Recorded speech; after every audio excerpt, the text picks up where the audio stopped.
Hello বন্ধুরা, good morning. আজকে সোমবার, ঠিক আছে। তো আজকে এখন থেকে আমি এই ব্লগটা শুরু করছি। তো তোমাদের সাথে আজকে সারাদিন কি কি করলাম সেটাই শেয়ার করব। তো এখন মোটামুটি 8:30 বেজে গেছে। তো এখন আমি যাব, গিয়ে ঘরটার মুছবো, জামা কাপড় ধোবো, মেয়ের জামা কাপড়গুলো ধুতে হবে, ধুয়ে তারপর স্নান করে পুজো দিয়ে দেবো। গোপালও আছে আমার কাছে, তো সেই বুঝে কাজবাজগুলো সেরে নিই তাড়াতাড়ি। মেয়েটা ঘুমাচ্ছে, তাই জন্য তাড়াতাড়ি করে কাজবাজ সেরে তারপর দেখি তারপর কি কি করা যায়। তো সেটা দেখতে থাকো তোমরা। যাই গিয়ে এখন আমি কাজবাজগুলো সারি, ছেড়ে স্নান করে পুজো দিতে যাচ্ছি। তারপর তোমাদের সাথে দেখা হচ্ছে। দেখতে থাকো ব্লগটা প্রথম থেকে শেষ অবধি। চলো যাই, গিয়ে কাজবাজগুলো সারি।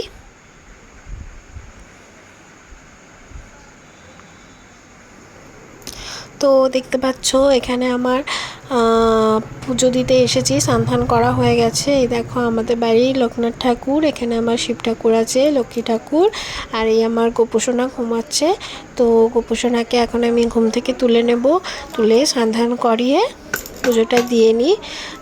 তো গোপুসোনাকে তোলার আগে আমি একটুখানি হাততালি বাজিয়ে নিলাম। এটা নাকি হাততালি বাজিয়ে নিতে হয়, আমি যদিও জানি না অত, আমি সে না পারদর্শী না গোপাল সেবায়।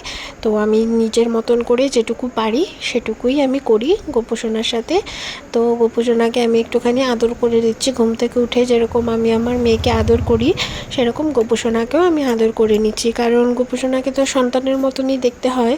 তো সেই জন্য সন্তান বলো, ভাই বলো, বন্ধু বলো, যে যেরকমভাবে দেখতে চায় সে সেরকমভাবে দেখতে পারে। তো সেই জন্যই আমি আমার সন্তানের মতোই দেখি বলে তো গোপুসোনাকে আমি আদর করে নিচ্ছি। কারণ আমার মেয়েকেও যখন আমি ঘুম থেকে তুলি সকালবেলা, তখন আমার মেয়েকেও আমি আদর করি, অনেকটা সময় তার সাথে দিই তাকে। সেই জন্য এখানে আমি গোপুসোনাকে আদর করে নিচ্ছি। এই দেখো আমার গোপুসোনার হ্যাপি বার্থডে গেছে এই কিছুদিন আগে।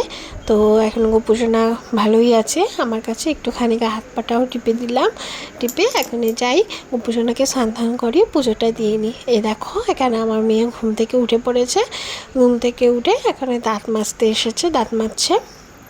দাঁত মাজার সময় ও সবসময় দুষ্টুমি করতে থাকে, আর শেষ নেই। সারাদিন আমাকে পাগল করে রেখে দেয়, আর একলা ঘরে একলা, মানে আমার দেখার মতন কেউ নেই, কোনো হেল্পিং হ্যান্ডও নেই, আর আমার বাচ্চাকে দেখার জন্যও কেউ নেই। তো সেই জন্য একলাই করতে হয়। তো মেয়েকে এখন খাইয়ে দাইয়ে আমি মেয়েকে একটু পড়তে দিয়ে এসেছি। মানে ও তো এখনও কথা বলা শেখেনি, পড়তে পারে না, কিন্তু ওর পিপি পড়ায় যখন, সেখানেও বসে থাকে গিয়ে। তো সেটাই, ওইটুকু টাইমই থাক ওখানে, অভ্যাসটাও তৈরি হবে। তো এখন আমি ইসে করছি, খাবো। কালকে একটু খিচুড়ি বেঁচেছিল রাতের, তো সেই খিচুড়িটাই আমি খাবো এখন। আর এই দেখো এখানে হচ্ছে আমি বসিয়ে দিয়েছি ভাত, আর হচ্ছে আজকে যেহেতু অমাবস্যা সেই জন্য বেশি কিছু রাঁধবো না, ডাল করব, আলু ভাজা আর বেগুন ভাজা। আর এই দেখো খাওয়া দাওয়া হয়ে গেছে, দুপুরের আমার মেয়েকে খাইয়ে দাইয়ে দিয়েছি। তো খাওয়া দাওয়ার পরে এই বিস্কুটের প্যাকেটটাও পেয়েছে, তো এই বিস্কুটটা এখনও খাবে, মানে এই বিস্কুটটা খেতেও খুব ভালোবাসে, সেই জন্য এখনও বিস্কুটটা খাবে। খেয়ে দে এখন ওকে ঘুম পাড়িয়ে দেবো, খাওয়া দাওয়ার পরে ঘুম পাড়িয়ে তারপর আমি আমার মতন যা কাজ আছে আমার করতে থাকবো টুকটুক করে। এবার যদি ওকে ঘুম পাড়াতে পাড়াতে আমি ঘুমিয়ে যাই তাহলে তো হয়ে গেল। এ দেখো যেটা বলেছিলাম সেটাই, কাজবাজ সেরে সন্ধ্যাবেলার পর একটু বসেছি, বসে দেখো আমার মেয়ে মাথায় তেল দিচ্ছিলাম, আমার মেয়ে এসে শুরু করেছে কি, আমার মেয়েও আমার মাথায় তেল দিয়ে দেবে, চুল নিয়ে এলো থেলো করছে, হাসি ঠাট্টা সবই চলতে থাকে। মাথায় তো তেল দিয়ে দিচ্ছে কম, মাথার চুলগুলো রিসে করে দিচ্ছে। একটু মাঝে মধ্যে আরামও লাগছিল জানো তো, একটুখানি মাথার মধ্যে আমার যদি কেউ হাত বুলিয়ে দেয় না, আমার খুব আরাম লাগে। সেটাই এখানে হচ্ছিল। ও যদিও পারে না, ও একটু বড় হলে আমার মনে হয় একটু করে দেবে আমার মাথায় ম্যাসাজ, একটু আরাম লাগবে, তখন সেই আশাতেই আছি। আবার আশায় তো মরে চাষা, তাই না? যদি আবার অসুবিধা হয়ে যায় তখন তো হয়ে গেল, ব্যাস। দেখো এখানে ও আমার মাথাটাও আসছে দিচ্ছে, কারণ মাথায় তেল দেওয়ার পর মাথা আশ্রাই, সেই জন্য ও আমাকে মাথা আশ্রয় দিচ্ছে আর চিল্লাচ্ছে এখানে, যে ওরকম মানে করছে বলে। তো এখানে সব হাসি মজাক হয়ে গেল। হাসি মজাক হওয়ার পরে এবার চলে যাব রাতের রান্না করতে। রাত্রির বেলা দেখি কি করা যায়, করে টোরে খেয়ে দিয়ে শুয়ে পড়বো। আর শরীরটা দিচ্ছে না, সেই সকাল থেকে উঠে এই মেয়ের পেছনে দৌড়ানো, নিজের কাজ সামলানো, আর পেরে উঠি না আমি। তো এখানে দেখো, এখন দেখো মাথা আসানো হয়ে গিয়ে এখন বদমাইশি শুরু করেছে। এই বদমাইশিগুলো করার জন্যই ও ওরকম করছিল।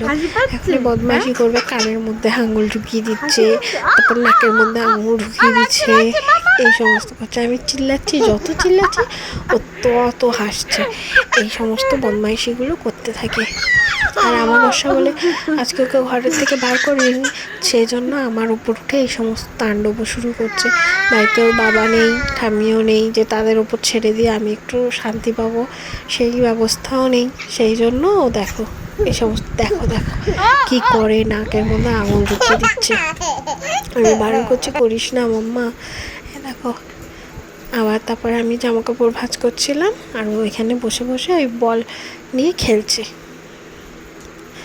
তারপরে দেখো রাত্রির বেলা ঠাম্মি ওর জন্য জামা এনেছে, জন্মদিনের জন্য জামা এনেছে। সামনে আমার মেয়ের জন্মদিন আসছে, তো এই দেখো জামা পরে ও নিজে আমাকে বলছে যে মাম্মাম ভিডিও করো, মানে বলতে তো পারে না, ইশারায় বলছে ভিডিও করো। আর এখানে দেখো হাসি কি হাসি, হাসছে আর হচ্ছে কি ইসে করছে।